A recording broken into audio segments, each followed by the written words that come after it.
ating pork steak. Hi guys, meron tayo ditong pork chop. Gagawin natin tong pork steak. So, una is i-marinate natin yung ating chinap na pork chop. Hiniwa-hiwa ko. Tapos, problema ko guys, dalawa lang yung kalamansi na available. Kinuha ko pa to sa garden namin. So, mag-add na lang tayo ng suka. Yan. Katapos niyan, magdagdag tayo ng paminta.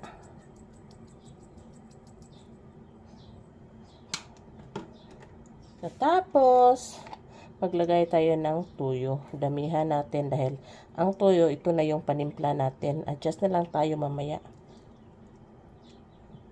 Okay. At dahil nga, wala kaming masyadong kalamansi, itong suka na lang yung pampaasim natin. Then mix. Good. Imamarinate natin to ng mga 2 oras bago lutuin.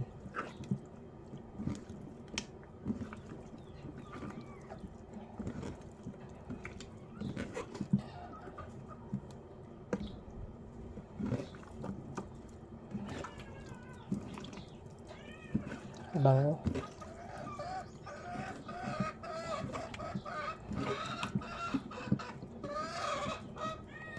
Yan, marinate natin yan ng mga 2 hours. Yan yung hitsura ng ating marinated na pork chop. Mag-start na po tayong magluto ng ating pork chop.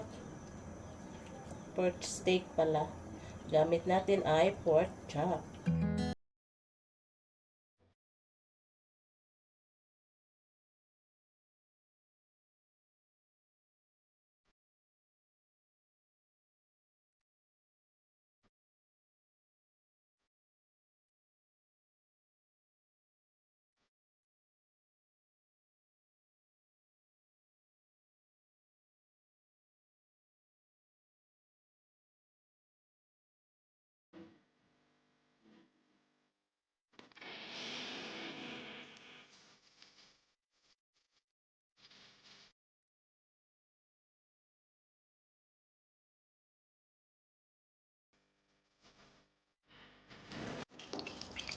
Using the same pan, guys.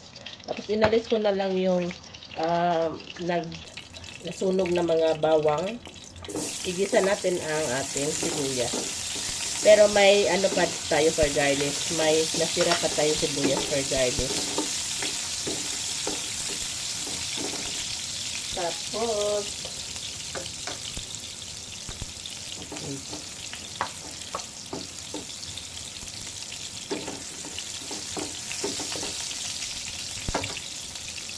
lagay natin balik yung ating pork.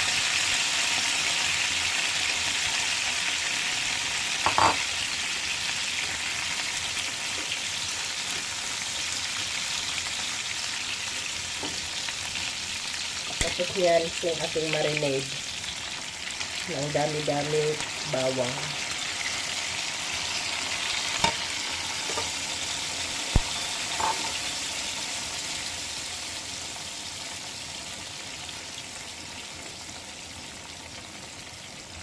Dagdag tayo ng tubig dahil papalambutin pa natin.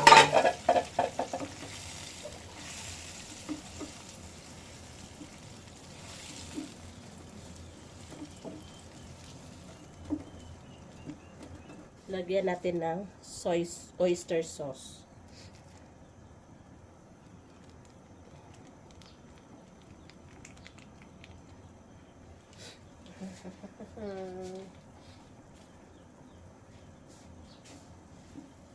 At isi-simmer natin to until na yung karne natin ay malambot na.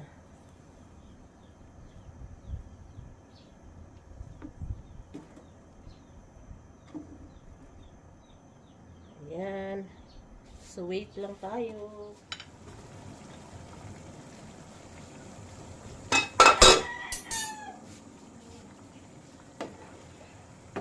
Paluto na talaga. Ang ating pork steak. Paluto na. Pwede na nga di lagyan ng ng cornstarch. Oops! Ayaw! Ay! Isa just one! Anong eh? Yan. Lagay na natin dahil nauubos na si Harold. Pabalik-balik ng kuha ng ating. Ay, di pa di ay. Wait. Huwag muna dahil design to. God.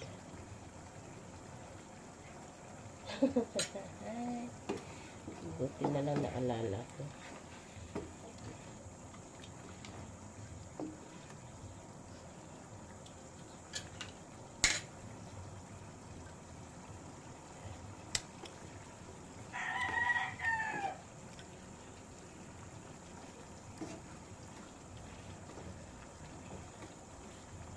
Sinabi ni Mr. na damihan ko raw ng sauce. Sige, damihan natin.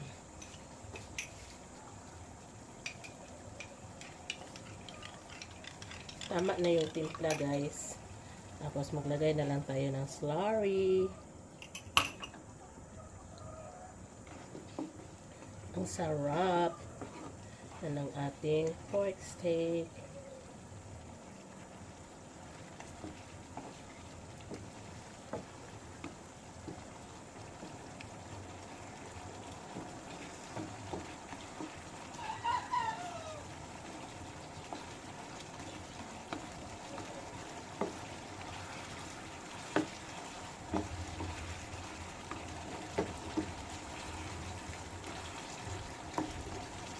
So, ito talaga yung typical na sauce pa lang, ulam na.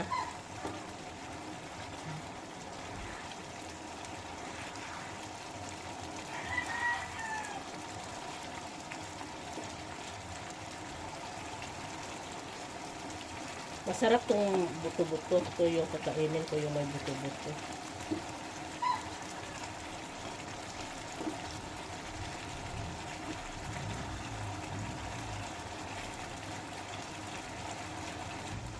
Lagay tayo ng ating onion rings na inubos na talaga ni Harold. Yung ating pork steak. Kain po.